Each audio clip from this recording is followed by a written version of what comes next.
So I know we're going to bounce around, but just before we get into everything, just as a quick yes, no, were you at the New York Drive event? Yes. Yep. All 3 days or 2 days? Yeah, no, whole event. Okay. I was there as well. That's the one I went to. New York was an event.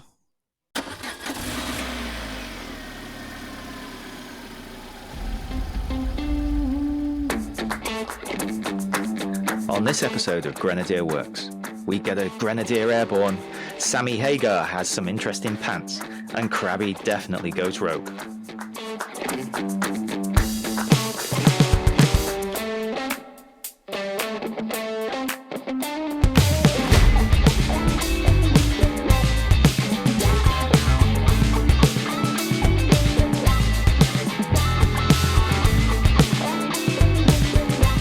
But before all of that fun stuff, let me introduce Anand. He is a forum member, and we forgot to record the introduction when we interviewed him, so sorry about that, folks. Anyway, Krabby, take it away. Were you with the guy who hit the tree? Assuming this doesn't make it in the actual podcast, which one? Yeah. Oh, there was more than one. Because I was there. Was it all the same tree? No. I was there on Thursday. Okay. And it was sort of misty, rainy. It was really slippy. Yeah. I was quite, I wouldn't say quite taken aback, but the mix of people who were there that day in terms of potential customers was very unique in that, like, there were, and not to stereotype or anything, but there was like some very slight women there. And I can't imagine them having to muscle that truck a little bit through having never driven off-road, especially with the lack of natural corrective steering on them. Yeah. I can say that the only incidents that occurred in New York were both male. Was it the guy who looked like Sammy Hagar with the crazy pants? You know the guy I'm talking about? Yeah, we called him Einstein. Yeah, we called him. Because we were there, and my brother's like, "Holy shit, it's Sammy Hagar!" And I turned around, and he's got like the patterned Zubaz pants on and the hair, and he stuck around for like most of the day and started jumping in the back seat with random people. Wow. My brother and I talked about it the entire 2 hours there and 2 hours home. Is who's the customer? Who's the target? And so if you walked in there, you saw, okay, lots of sort of run-of-the-mill 4x4 guys wearing work boots and jeans and flannels. Okay, we were there. Then you saw people who looked very wealthy. I saw a pair of really young guys pull in a shitbox Civic. As we were getting ready to leave, they came up the little hill. It's every end of the spectrum. And honestly, New York wasn't even a diverse one compared to some of the other ones. Really? It's literally, that's why I can't even remember who it was, but someone that was saying, there's only one type of potential Grenadier owner, and I called him out and said that he wasn't correct about it. And a lot of people have that misconception of it does fit one fairly narrow stereotype of potential owner. And it's literally every end of the spectrum. Yeah, that's what we've realized, because in the first episode, we get into how and why everything was put together. And there's a snippet in there, and it breaks it down in percentages where they were trying to get, or where they identified their customer base. And I've said this before to Krabby. It's like, it's a little bit of everybody, really from top to toe. And it's not just, somebody that's only ever had Land Rovers or Land Cruisers. It's like, it's a little bit of a skim from every single market segment. It is. And they, Ineos themselves have it broken down into 4 different large categories that they're going after, for completely different types of owners. So I'm going to butcher this. I know Greg has talked about this in a few of the videos, but there's the people that will use it for work purposes. There are people that will use it for a lifestyle. There are people that use it to go out and adventure. And then there are the true utilitarian people that will use it for everything the marketing has ever said it will. But there is that segment that just are looking for it because it's a half-price G-Wagon. Yeah, we've thrown that out there, and I also said that I want it for a number of reasons, but one of them is because no one else is going to have one. I've talked to plenty of customers, potential customers, I guess is the appropriate way of phrasing it, that one of their big driving forces is that, as far as they know, they'll be the only person in their town or in their area that has it. And when they go to events and people are walking through the parking lot, they go, "Oh man, what is that? Who owns that thing?" Yeah, the exclusivity's pretty alluring, and it's unusual nowadays because it's, you have to pay an obscene amount of money or be at the pointy end when something starts. Yeah, exactly. Which is a lot. I mean, the people that you've been seeing and, helping to learn how to drive a little bit better, hopefully. Those have been the guys. But I've got the statement here. It's from, oh gosh, what's it chap's name? It's from Tom Cotty, the comms director at Ineos. He definitely was 2, 3, 4 years ago. So anyway, it's the largest of the market segments, the lifestyleists. That's about 65%. So it's a little bit of everybody. I'm glad that was actually publicly shared at some point. Which category do you think Sammy Hagar fits in? So Sammy Hagar, it's utilitarian. He's got to drag his stuff from gig to gig. Exactly. He's got to tow the trailer, the band trailer. But apparently, he had the very first new Defender in the country.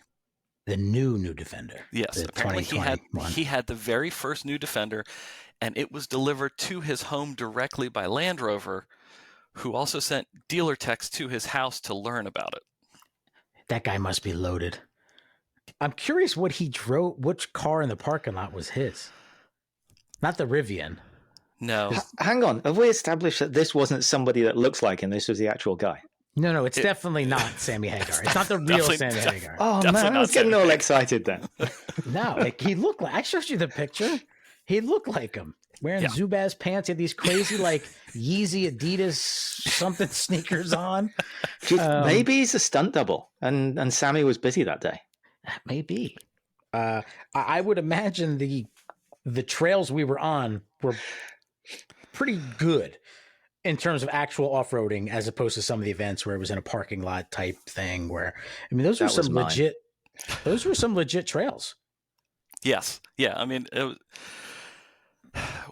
as the drive team, we didn't get to pick locations. The marketing company picked the locations. The property was in New York, was wonderful as a training property. It was very tight.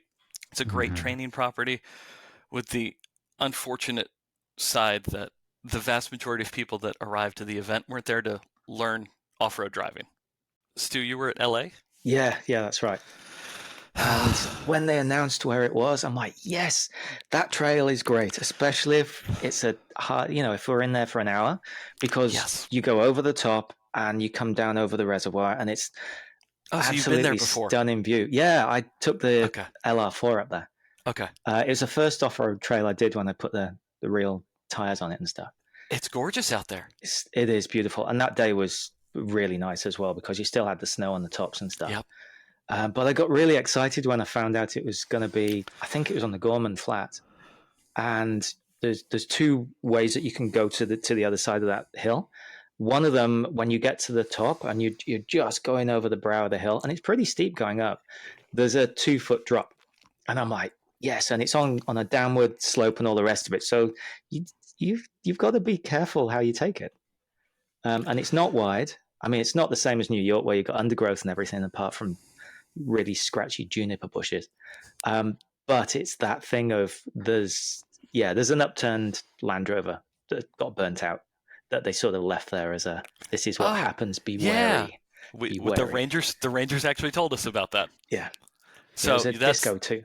That's going up the hill. It's lookout hill or something like that. Yeah, and it's a really good drive. It is. A number of us went up there. Okay. But unfortunately, for all the events, we arrive the day before for setup. And so the marketing company pretty much sets up the facility, if you will, and it's our responsibility to, hey, go find a route that fits within 15 to 17 minutes of actual driving. We came direct from San Francisco to LA, and we were in San Francisco 2 days before the LA event, and just happened to look up, oh, hey, where are we headed? I looked at it and saw, oh, hey, the National Forest is closed to all activities. And we went to the marketing company and they went, oh, okay. No, we've confirmed it's open for us. I'm like, okay, it's open for us, but what are the conditions like? And honestly, the conditions weren't bad. We were impressed. It's a fun place to go. It's especially good for dirt bikes. So you go up there and there's a lot of kids that are training. Were you there when the dirt bikes showed up by chance? Yes. Okay. Yeah. Was it Kelly Leak? You want to get that reference. Stu, are you familiar with the movie The Bad News Bears? No, but I'm sure you're going to educate us. Well, just real quick. So it's a movie from the 70s about a little league baseball team coached by a drunk. And so there's the kid, his name is Kelly Leak, and he's like the local badass. He smokes, but he has like a little Yamaha. It's probably like a 70s version of I don't even know what you would call it, but a little dirt bike. And like he goes tearing across the field. And so anytime like where I live, if we see someone go by a dirt bike, oh, it's Kelly Leak. It's Kelly Leak. So great movie. I don't think he was there. Or if he was, he's definitely aged very, very well. No, he looked like an old man when he was a kid. Once we get things back on the road, right now the Fit doesn't quite handle the rocks like like my truck did. You just need more skinny pedal, that's all. Yeah. Are you trying to tell us the Fit is unfit? No, the Fit is go. That was the advertising campaign. I buy it. I do. Yeah. The Fit is go. It's the best car I've ever owned. So, which is why you're here right now. Yes. The Fit was built on purpose. It seats four comfortably. The seats flip up and down nice. You can put tons of stuff in it for being so little. What's the roof holding capacity, though? Oh, well, I don't know. I'm thinking not a lot. That would be like it's like a roller skate to begin with. Then it'd be really top heavy if you put something up there. So, but you know what? It's a good segue here. I don't know if you listen to. So what color is it? Tell everybody. Oh, it's purple. Yes, I think it's actually called eggplant, which wouldn't even make sense to British people because you don't use that word. You call it aubergine, whatever. Aubergine. Eggplant, yeah. So it lends itself to the exotic. Yeah. So, but as you'll hear when you listen to episode 2, we have a guest. And the first question we ask this guest is kind of the first question we're going to ask everybody. And that's basically like, what's your car history? Like, what was your first car? You grew up in we also need to say welcome. We didn't do that last time. Sorry. It's good to be here. Last time it was the same thing. We just started BSing. Like we just started talking. Yeah, and we recorded it at the very end. It's like welcome Ingemar, and then we'll bye. Thank you so much. Yeah, it was after the fact. So welcome. Yeah, thank you for inviting me here. So your car history. Where did you grow up? Until I was 15, I was in Maryland. Lived in San Diego for a year and a half, and then back to Maryland, and have been Maryland ever since. So your driver's license originally came from California? It did. Okay. And when I came back to Maryland, and I was 16 and a half at the time, was driving around with my mom somewhere, and she said, "Why are you squinting at the road signs?" I don't know. I can't read them clearly. So went and got my eyes checked, and the optometrist looked at me and went, "Someone gave you a driver's license?" "Yeah, California gave me a driver's license." Wow. It's like, how long ago did you get it? 5 months. He's like, "There's no way you should have gotten a driver's license." You're legally blind. The world is much clearer since then. So California driver's license originally, where you don't have to drive on the highway and you don't have to parallel park to get your driver's license. Really, with all the amazing laws and rules to govern life in California, parallel parking is not on their driver's test. This was in 2001 when I got my license. Okay. But to quote the movie Clueless, everywhere worth going has valet. This is true. No comment. This is true. So first car ever, first vehicle ever, I'll go with that, was a hand-me-down 1994 Toyota 4Runner that I only actually had a handful of weeks driving before my mom, who I was sharing it with at the time, spun it on the freeway and met the central wall, at which point that was its end of life. So my first actual car was a 1993 325 E36 BMW. Okay. A little different than the Nice. 4Runner. We moved out to California as a 15-year-old. I didn't know anybody, but I was already pretty big into the Audi forums of the time. And so we met up with a couple people and started the SoCal Audi Club out there. Did a bunch of stuff to a vehicle that wasn't even mine. My dad had no interest in it whatsoever, but he was cruising around in a moderately modified B5A4 at the time. I started working in the European aftermarket for a local performance and service shop. And from then on, it turned into every year and a half to 2 years buying whatever the latest and most popular Volkswagen was to keep up with R&D for new products. And then after that, went to a complete shift and bought a VW Touareg. They have them? Oh, which engine though? Because there's some interesting stuff. They had the V8 diesel, didn't they? There was a V10 diesel. A V10 diesel. The V10s were the first diesels, so it was not that. It was a 4.2 V8. Didn't they put the W16 in? They got the W12 in Europe. 12, that's right. Yeah, My friend's wife had one of those, and it was, oh my gosh, it was a deadly thing.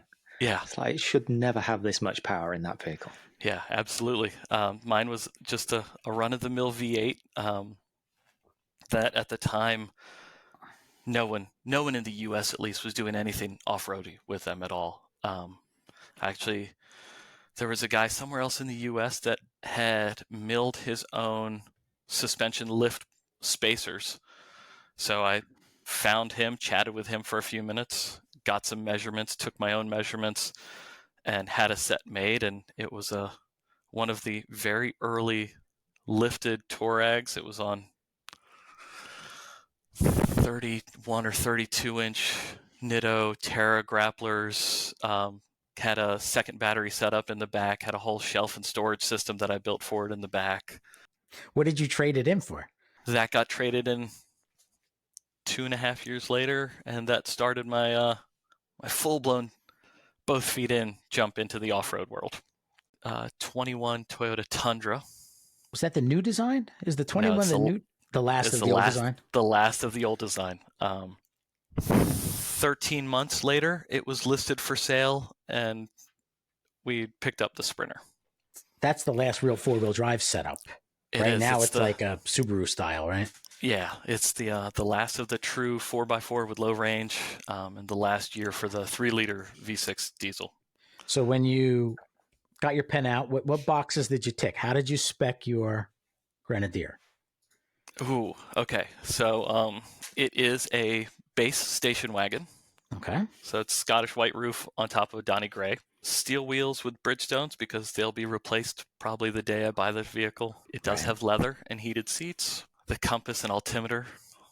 Rear ladder. Safari windows. Okay. Diff locks. Raised air intake. Tow hitch. And interior utility rails. Okay. No exterior ones. Realistically, I don't think I'd ever use them. Where are you going to put the bottle opener? Bottle opener's on the fridge. The fridge lives inside. Yeah. Or I bet the emergency spare. Yeah. Because it's not like, I mean, yeah, it's going to take some abuse, but it's not like on a serious Land Rover, you just screw the freaking bottle opener right into the back. Or you don't even think twice about it. You just, where the license plate is, you just go to the other side, 2 screws, you're good to go. But yeah, I don't think I could justify drilling holes into just to mount that. Interesting you say that you're going to change out the tires. Do you know which ones you would swap them for? Since the Grenadier is the same bolt pattern and everything as the Sprinters, Method 702s, I believe, with a pizza cutter Falcon Wild Peak, the 255/80/17 tall and skinny. Which seems to be totally at odds with how things are done in the States, where they have to be as wide as you can possibly get on a rim. 100%. I've had the tall and skinnies on everything. It fits in the Grenadier wheel well. It fits on the spare tire holder. When you air it down, they just turn into giant tank tracks. Yeah, and it's funny because Stu and I obviously grew up in different parts of the world, but here in New Jersey, 44-inch tires on rotted out Gen 2 Broncos from the late 70s. But yeah, lots of 44-inch super swampers. You hear them coming down the road before you see them. It's like it's the equivalent of the ice cream man. You hear them 2 blocks away. Absolutely. So tall and skinny was not part of life growing up. Both my series Land Rovers, I had tall and skinny, and it was great. My other personal benefit to the tall and skinnies is that you save a good bit of weight per tire. So you still get the same overall diameter, so you get slight lift from the tire, but I think compared to the normal 285/70/17, I think you save something like 7 or 8 pounds per tire. Yeah, well, there you go. And that comes in with a fuel saving as well, because you've got the rolling resistance between you and the road. You've also got road noise. I'd imagine they're a lot less as well. Yeah, there's your overall contact patch is roughly the same, but it is narrower. And then yes, you definitely have the difference in fuel economy, as well as, since your rotating mass is lower, you get slightly better braking out of it as well. Not necessarily speaking on the Grenadier, because its brakes are pretty decent. There's going to be a big brake kit. Someone's going to come out with a more hardcore brake setup. 100%. Yeah. Absolutely. At that point, would you say that Brembo's working on it? Since Eibach makes the coils and Eibach has a lift? Yeah. It'd be foolish not to, I'd imagine. Wouldn't they? Yeah. Especially when you can just take it off the shelf, more or less. Well, and exactly. that's the whole Grenadier thing, right? Like we talked about in episode 1. Like they went to the world's greatest off-road supermarket and bought off the top shelf. So yeah, no point in redesigning the wheel if you can buy the wheel from someone else. Exactly. But then why do you buy the wheel and put non-slotted brakes on it? Like they're discs, but they're not ventilated. Like, I guess you have to cut a couple corners somewhere here and there. Yeah. Yeah. But they didn't reinvent the wheel, because it's their own steering wheel, which isn't heated. Oh, that's what I will say. Just throw that grenade in the conversation. I enjoy the forum. I read much more of the forum than Stu does. Stu's too busy putting this together. I'm usually just kind of combing through the forum, and like the stuff people argue about, I think is so funny. But the American market is very different. It is. It's different in so many ways, and you're a great example of it, because you're like me. I've probably had 25 cars, and I've been driving for 25 years, kind of thing. And that's how Americans are. You get a new car every 3, 4, 5 years. That's just how we are. Yeah. And as I'm gathering, it's not like that elsewhere in the world. So the Grenadier's place in America is going to be interesting, especially then as the thread of the 2024 Land Cruiser situation conversation has gone a different way. And they might not be, generational vehicles that you're going to keep for 25 years, but that you don't need that in America. Interestingly enough, speaking of generational vehicles in the U.S., I was actually kind of surprised at how many clients over all the events talked about it being a generational vehicle for them. Yeah. They're definitely not the majority, but it was definitely at least one or two that I spoke with at every event that commented about the fact that either this is their last vehicle that they will purchase, or they plan on keeping this vehicle to give to their kids that they may or may not have yet. Yeah, that's looking a bit forward. I was given a rough stat by somebody at Ineos when I was querying this. And I said, look, for my personal use, I want a 20-year vehicle. And obviously, they're not going to go on the record as saying this. And this is totally deniable. And I could just be making it up for this conversation. But the reply was, it's good for 25. That's what we've designed it for. I could see that. I know in one of our early training meetings that we were in with them, they have a timeline goal for the drivetrain, at least. That would align with that. That is assuming that you can still get that BMW engine in 25 years and the transmission. Yeah. This is true. If you go back 25 years, though, you can still get every part for a BMW engine 25 years ago. Yeah, they're really good with their aftermarket stuff. Well, and it's funny, though, like to say it's a 20 or 25-year vehicle, it seems like forever, but you know what? I still see people driving Discovery 2s around here. Now, that's mind-blowing because I had an 03, and that would be 20 years now. Maybe it's still running around somewhere, probably because it was a G4. There weren't a lot of them, so it's out there somewhere. So it's not inconceivable. It's just not traditionally how we do things in the States. All right, so you've spec'd it out, probably like a lot of folks. The new wheels and tires thing is going to happen to most of us. Yep. You're in the off-road world with the Sprinter and the Toyota stuff. So how did the Grenadier come on your radar? So a good friend of mine who actually owns a company that makes aftermarket parts for Toyotas sent me a link to it back in September of 21. And just said, hey, check this out? Yeah, like, hey, check this out. He had placed a day one reservation for it. Or sorry, I take that back. He was on the email list for the day one reservations. I missed the email list cutoff, so I am whatever the first day was, that 2 weeks after that when the general population could reserve. Yeah. So I looked at it, read up on what was in it, I guess, to use the phrase, the ethos of the company, and really jumped on board with it and put in my reservation and have been along for the ride ever since.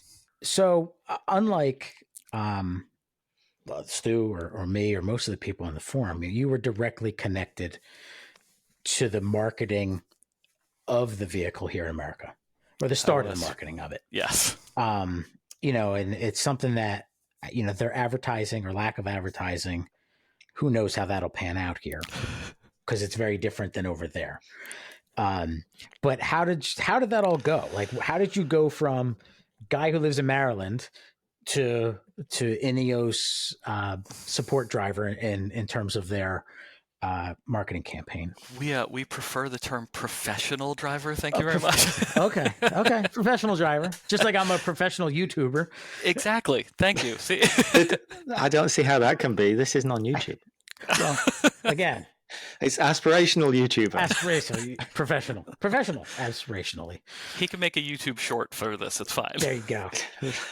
Vertically mounted. Yeah. So, years ago when we bought the 4Runner, we started doing some off-road trips and stuff with it, and quickly realized that we didn't really know what we were doing. My girlfriend and I, we were just kind of out and about, and stumbled upon a company called Overland Experts that did off-road driver training, and started doing classes with them. We took one class together and then another and another. We took a lot of classes with them. And after a good bit of time with that, I was told to stop signing up for all these classes. You've already done this class 4 or 5 times. If you want to be here, just show up. So I said, cool, whatever, no problem. I want to learn more, show up. So you do that for a couple of years of just showing up to classes and wearing the t-shirt, standing to the side and helping where you can. And last fall, we were at Overland Expo East, and Krabby, I don't know if you were there for that, but Ineos had the very early prototype on display, and they did a bit of a happy hour for reservation holders at the event. So we were camped out, hanging out with all of our friends from Overland Experts, or OEX. We go down to the North Carolina site, and it's a very tight-knit group. The joke is that we're the couple from Maryland that spends more time in North Carolina than anywhere else, because we're down there all the time. The shop that works in our vehicles is down there, and they're also instructors, and we're hanging out, and they said, oh, well, we need to go over and talk to Ineos. So I said, oh, that's perfect. It's just about time for happy hour. I'm going to go over there and grab a beverage and check out the vehicle. And so we started chatting. I let the higher ups and the actual Overland Experts employees have their professional chit chat while I walked around and looked at the vehicle. And after that, there's some conversation of, oh, we might be handling the drive team for the East Coast events. I said, well, put me down for that. If I'd be more than happy to do that. Fast forward 4 months to January of this year. January this year. And it was worked out that, in fact, it wasn't just East Coast events, but we were doing all the events across the country. They said, sign up for what events you're willing to do. And check. Exactly. I went down the whole list. My better half has been to just as many, if not more, classes than I have. So she did the same. And a couple months later, we were zigzagging back and forth across the country. I think over a 11 or 12 week period, neither one of us spent more than 48 hours a week at home. Wow. It was a wild time. Who wouldn't love to just raise their hand and say, all right, yeah, for the next 2 or 3 months, I'm just going to travel around and go four-wheeling. Yeah, absolutely. So the opportunity that's awesome. That's one most of us would sort of, my goal someday is to be able to do that stuff because I'm off all summer as a teacher and my wife is off all summer as a teacher. So that's our goal. So you're waiting for the quartermaster tour is what I heard. You know what? Let's not talk about the quartermaster. I have mixed emotions about it. That's mostly about the name. Come on. Well, we'll talk about that later as well. I still don't see how it's going to work in America if it's not built in North America. And that's, we've heard about a plant in Mexico. I don't know how much truth there is to that. That was all a lie. I don't know. That's the thing. But I just can't see how they're going to be able to import it from out of North America. So have to tack on 25% tax on top of the regular everything, and then attempt to compete in that segment in America. Like its direct competitor is a 6-wheel G-Wagon. So it's a bargain. Yeah, I guess. But we just need the Bellstaff version, which is blinged out inside, and a disco ball and some sequins, and we're off to the races. I'm looking forward to the thread on the forums that starts after this when someone picks up on what Stu just said and said, "There's a 6x6 quartermaster." Yeah, right. Yeah, we'll go. How much is that going to cost? Yeah, but again, 50% more than the 4-wheel one. Yeah. I think that the mid-size market in America is stronger than it's ever been. And I guess you could argue then that there's always room for another. But not in the price range thing becomes really out of whack really fast. I mean, the outgoing, I can't remember what it's called. There's a final edition Jeep Gladiator that's this year. Yeah. It's the last with the diesel.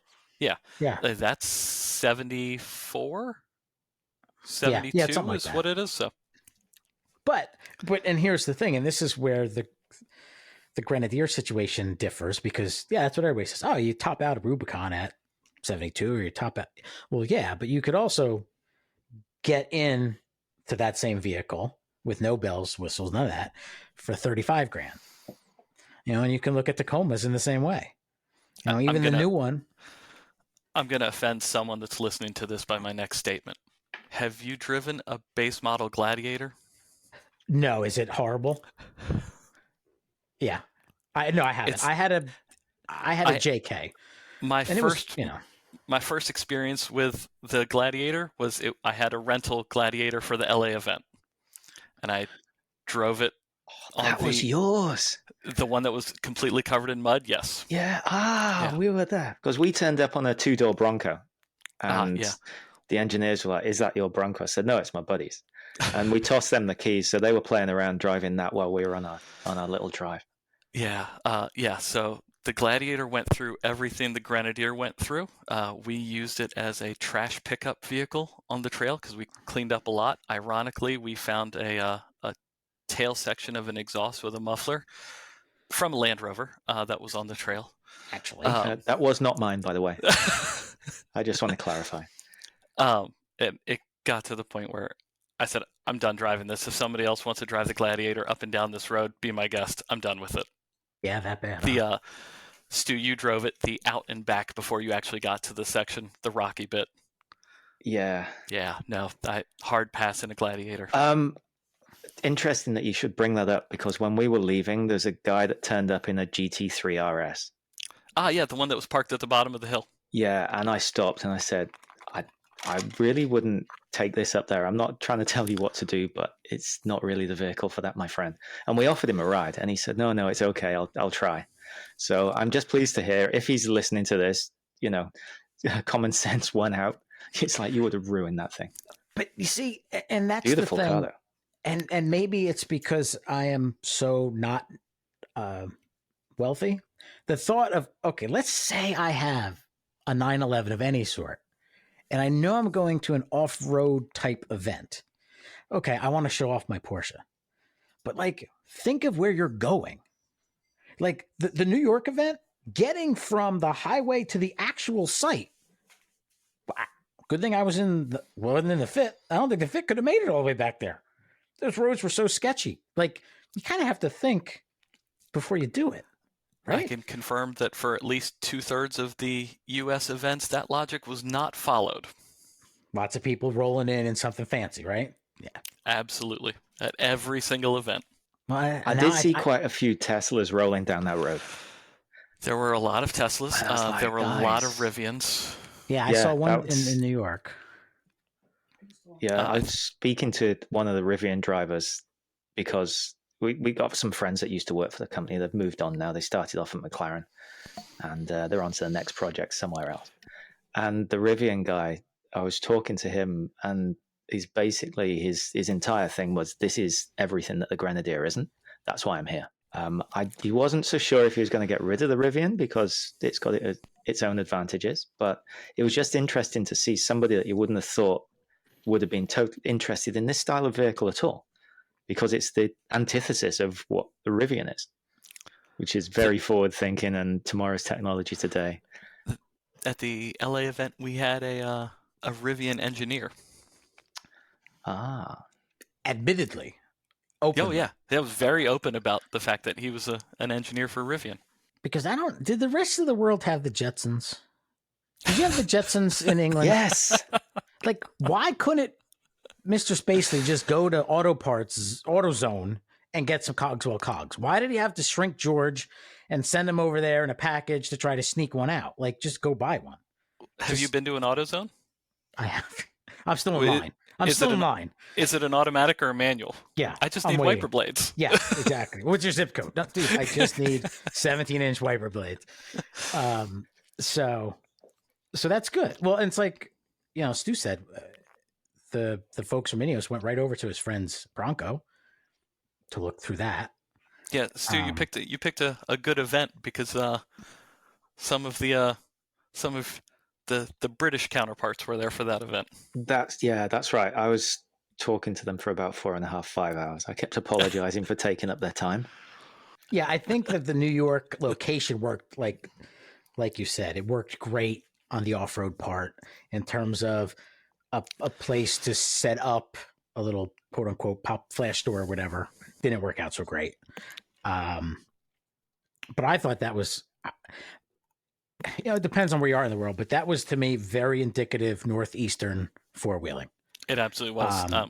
Wet, tree roots, rock underneath soil, slippy, tight, enjoyable.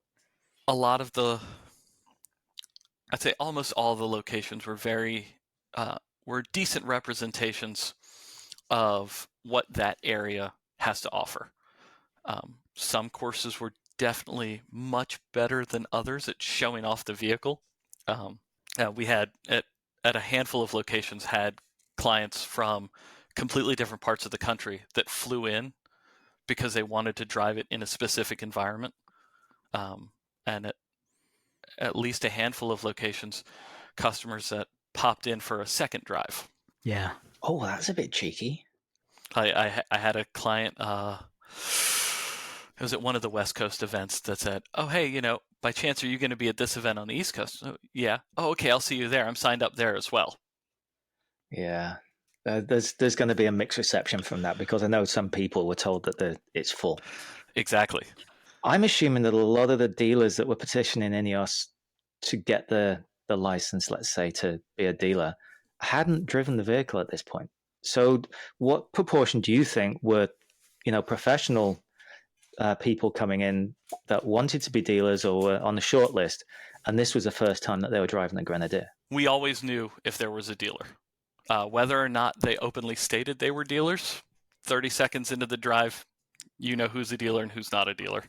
The angle of the questions about the vehicle are completely different, because it's not, oh, if I'm doing this, how is it going to react? It's, so what's popular? Or what do you think will sell well? Yeah. Most of the times, dealers were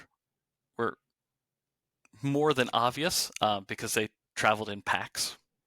So it was never just one person from a dealership. It was usually 2, 3, 4 people from a dealership. Most of the time, piling 4 people into one vehicle and then doing multiple stops to switch through.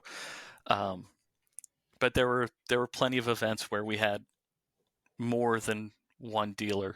And yeah, you're right. They had never driven the vehicle. Some of the people in attendance from the dealership had only known about the vehicle for a few weeks at that point. Interesting. Primarily, like I had at one of the locations, I had one of the parts managers for a dealership chain. Oh, that's interesting take. So usually the dealership crew, if you will, was almost always a general manager, a sales manager, a service or parts person, and possibly a salesperson. Almost every dealership had the exact same crew that showed up. So everybody apart from the parts guy is going, yeah, this is a great vehicle to get. And the parts chaps there going, we're never going to make any money.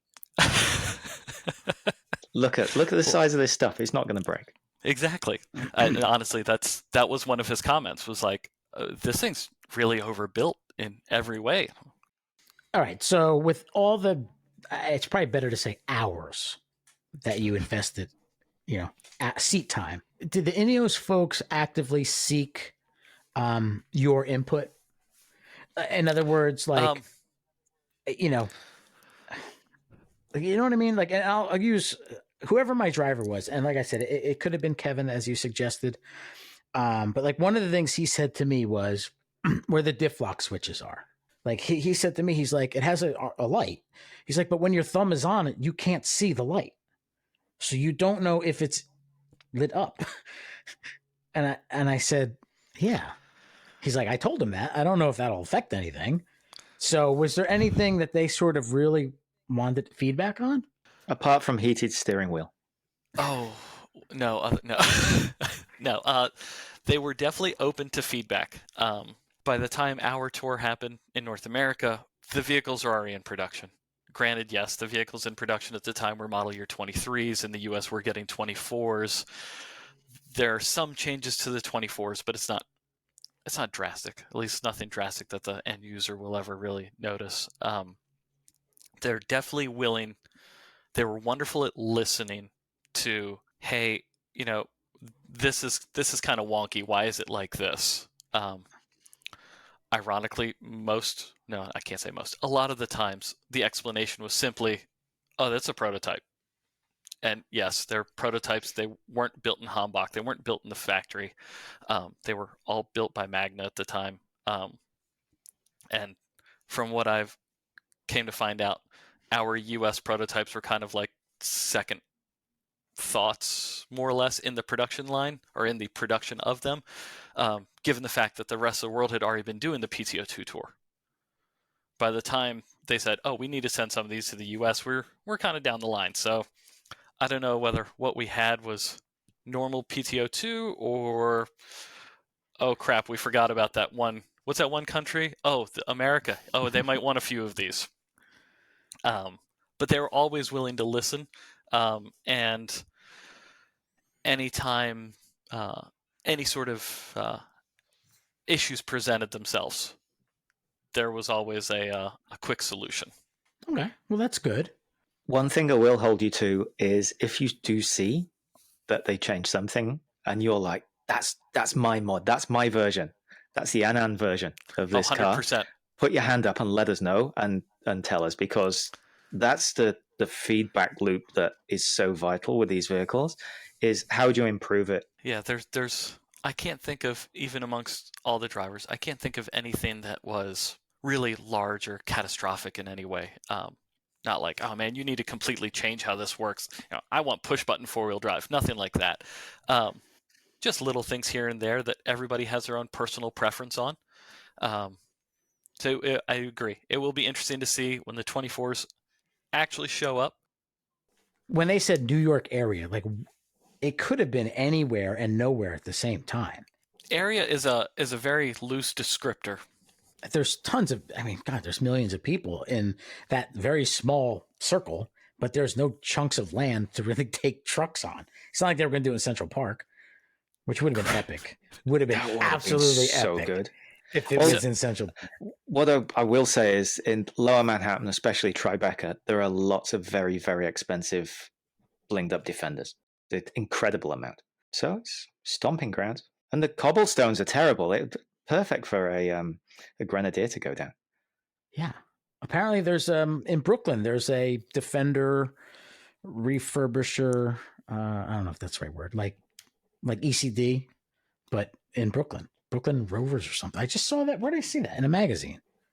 One of the clients I had in New York, when I had one of my normal, like, breaking the ice conversation parts is, what do you drive currently? What's your off-road experience? Just trying to get a feel of the person in the driver's seat.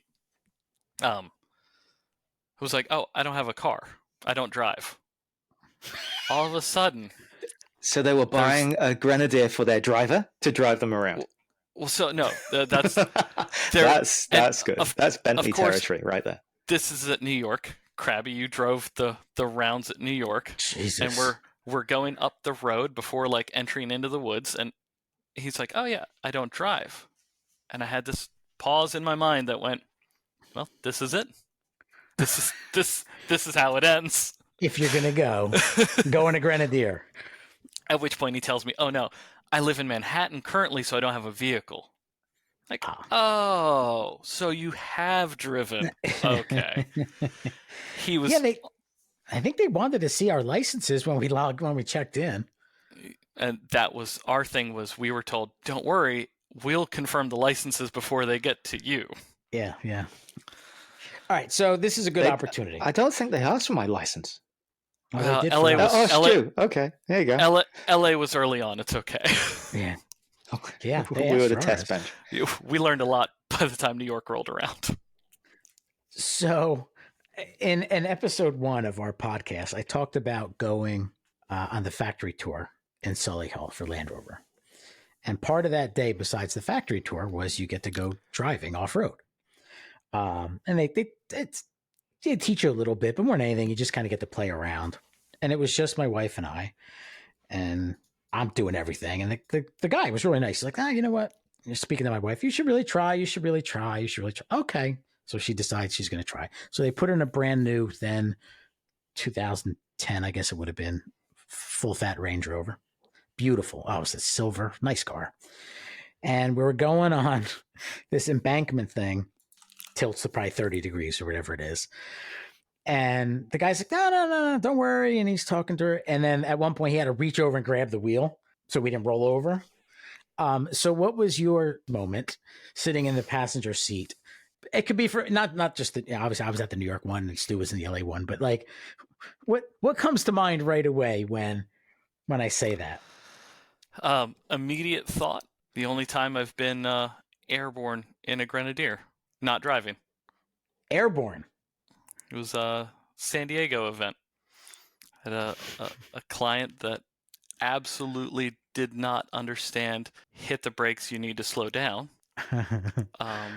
Were you ready to hit the chicken switch? It was like an off-road race, like a desert race truck track. So what we were approaching was a small embankment, more or less, just a rise in the terrain. Immediately after you go up the rise, you made a hard 90-degree right turn to go through a ravine and then back up the other side.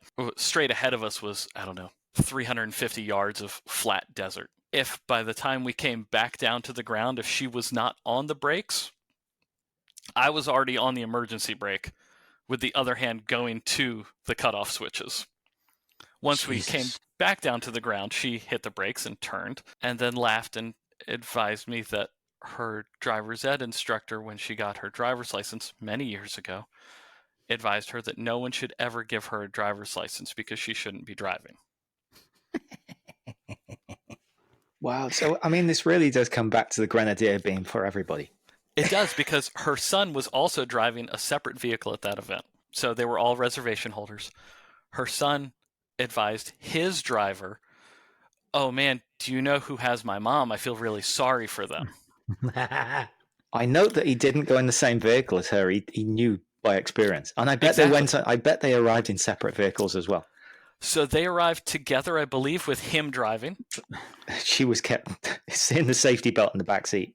It was. She had a great time after. I mean, once we got over the, "Hi, I need to tell you this and you need to listen to me because we need to make it to the end of this drive," it was all good after that. But yeah, that was my first true, like, this is it. I had a similar moment where I thought we were going airborne at my first event, which was San Francisco. I had a client that accelerated as we were coming up and over a very sharp rise. And I tensed up for a moment, just expecting the worst. And then right at that moment, he transitioned right off of the gas, tapped the brakes, settled the front end, and just like perfect execution over the hill. And he looked over at me and went, "I am so sorry. I didn't tell you that I used to be an off-road driving instructor. And once I saw you tense up, I understand the fear and the thought that just went through your mind. I'm very sorry about that." I went, "Oh, well, you're okay. Just let me know if you have questions. I'll just sit back and relax from now on." And it was all good. There you go. Were you the co-pilot for Sammy Hagar? No. Okay. I can't remember who he went with. And fortunately, the multiple rides that he did, I was not part of either. That dude was awesome. He basically just... I'm just amazed at the brass balls on the guy. He would start chatting up random clients that were there, get friendly with them, and be like, "Oh, you don't mind if I just ride in the back while you drive?" And most of them were like, oh, okay, sure. Yeah, and I think he's a great question. I wonder what he did for a living. I bet Sammy Hagar, please. I bet you his bank balance is higher than all of us combined. So he probably just leads an eccentric life. He was I could see that. Yeah, right? Just, I was asking, I don't remember what he was asking, but my brother and I were just looking at you. Do you think it could have been Sir Jim with a crazy mask pants on? Oh, like an undercover boss of sorts. Undercover. For those of you, that's right, with full Hollywood stage makeup. The United States or North America, I suppose. You should go on YouTube and find the Saturday Night Live undercover boss, Kylo Ren. Is maybe one of the funniest things that I've ever seen. With Adam Driver as like he was the guest host. It's hysterical. Look that up.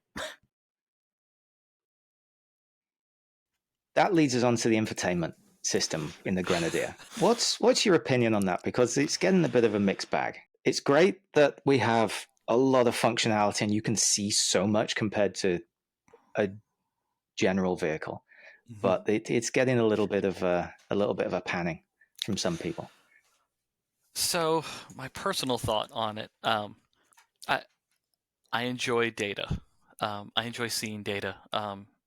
In other vehicles, I usually have a Bluetooth OBD2 reader and my phone open to watch more live data than what the instrument cluster shows me. So as far as that goes, I think it's wonderful. I think there are some bits of the information that the general population will never look at. Never once will they actually look at least not in a regularly meaningful way. But to specifically state infotainment as far as the entertainment side of things, yes, it's not nearly as flashy as many other brands. It doesn't have built-in mapping. I think the infotainment in the Grenadier works really well for mentality or the true design of what they were allegedly shooting for, however you want to phrase it, whatever you can say, the ethos, I guess. I think it works great for that. Will it be a hit with everybody? No, I don't think so.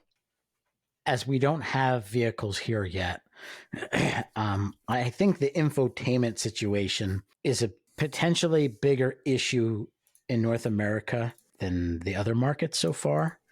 I think, again, it goes back to that who's the customer kind of thing. But I think most Americans, look, me, like, I expect a decent system. Like, like that's one of those, yes, it's a back to basics, true thing. But, giving me good speakers and a decent sound system shouldn't preclude that, So I am kind of curious to see, like, we get Sirius radio. Like, I don't think anybody else gets that, right? I mean, do they even have set? I mean, I assume they have it. No, it's North American. Yeah. So just that alone makes it different. And that DAB, I don't even know what DAB radio is. What is that? Is that just this UK thing? It's digital radio, so it either works. It's a 1 or a 0. It works or it doesn't. So there's no static or anything. There's that whole big thing right now where, I don't know if it's Congress, where they're like fighting to make sure car companies don't get rid of AM radio. That was a whole big thing in the not too distant past over the summer. Oh, I missed that. Yeah, but basically, a bunch of car companies aren't putting AM radios anymore, and lawmakers are saying, "Hey, look, our emergency broadcast system, AM is much, it travels far and all that sort of stuff, and so they're putting provisions where it's going to have to become, you have to put one in." Yeah, and I mean, every road sign has, for special event notifications, listen to AM whatever. Yeah. So I assume it's going to have AM, right? I mean, the PTO2s did, definitely. Yeah. It definitely had AM and FM. Yeah. So as long as I can hook up my this JVC CD changer in the back, I'll be good to go. As long as it has that separate display that doesn't match the interior color of any car, yeah. Yeah. And then I want a gear lever that looks like it's out of a spaceship. And I'm good. You got all that. Based on who you ask, you do have a spaceship gear lever. You know what? Like, there's so many things, in my opinion, they got right. But that's one they got wrong. It just doesn't fit. It just doesn't fit. I think Greg should have just stolen one from Land Rover when he left and said, "Look, use a new Defender one, please. It's better than this." Yes. It's the same gearbox. Yeah. Same thing with the Jeep one's fantastic. Shh, you can't say it's the same gearbox, dude. Don't let people know that. Okay. It's the same gearbox that Rolls-Royce use. It is. They should have taken the Sapphire Crystal one. That's the Bellstaff edition. One of the frequent ice-breaking jokes is that it's the same gearbox. It's the only thing that Bentley and Rolls-Royce can agree on is the ZF transmission. ZF transmission. ZF transmission. ZF, yeah. It is very good, though. It is a very good transmission. Yeah. Otherwise, it wouldn't be in the Grenadier, right?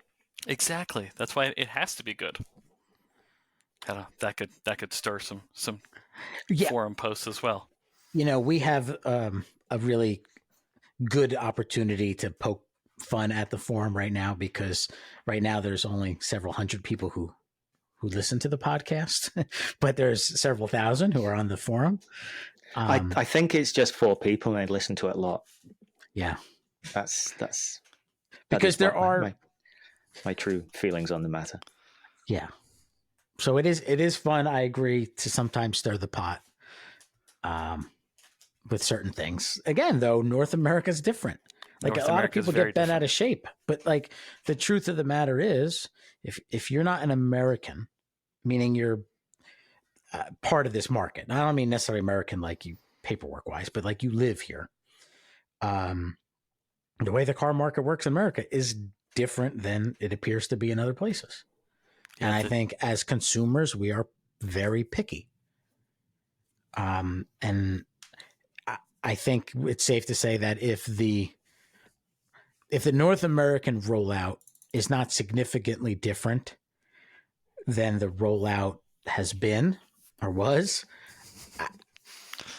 it would be very, very short existence here. I know the U.S. is very important to Ineos, extremely important to them. Has been expressed by both U.S. and Euro sides. It's been called the most important market for them. And that came from Sir Jim when he did an interview, I think it was with the New York Times. It has been said in many ways. I mean, even through the training we received before PTO 2 Tour, it was backed up. Well, and we all hope then that all the kinks are worked out. I mean, yeah, the software update and that stuff, but I just mean sort of the bigger picture kinks. Because it's when you think about it, and you saw so many people, as you said, that don't fit the mold, the quote unquote, the demographic of the forum is probably not representative of the people you saw along all the tour stops. So if they're not coming from the Land Rover world, and Stu and I have had this conversation, we do, but you shouldn't really have to buy a $70, $80, $90, $100,000 vehicle and make excuses for it. But like you do with a Land Rover, was what you do. It's just what you do. And in our little circle, then you understand that. But if you're a banker and this is your first entry into this world of type of vehicle, you're going to expect the air conditioning works all the time. That's not a negotiable thing. So it'll be interesting. It will definitely be interesting to see. And I mean, the benefit is that we get the second year. We don't have to deal with the first year. Yeah. Absolutely. Yeah, we are. Waiting is never easy, but I personally question that a lot. I'm like, oh man, just another vehicle. We don't get the first year yet again, the rest of the world gets something better than we do. And I think it's sinking in more and more now that I think it's a strategic play that North America gets year 2, not year 1. Okay. Right. We have definitely flogged that dead horse to life and back again. Yeah, but that's okay. That's okay. And I think in closing, Anand, thank you so much for your time. We really appreciate it. I know we've gone way over what we originally discussed. And for that, I appreciate it. And thank you. Thank you for having me. Yes, fantastic to meet you. You're close enough that we will meet once we have trucks. It's not a very long drive. 100%. So thank you so much for being here. And Fear the Turtle. Are you a Terp? I'm not. I'm University of Maryland, but not College Park in Baltimore County. Okay. So we're the Retrievers. So you're not a Terp. Okay. No. For everyone else listening, University of Maryland, they're the Terrapins. I have no idea what you're talking about.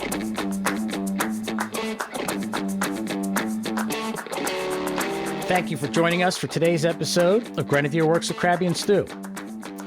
Next time, Stu and I discuss the Vegas Grand Prix. Stu justifies his purchase of the Grenadier shovel, and we open your eyes up for the Global Grenadiers merch store. Hope you're excited for our next episode. Have a good Thanksgiving.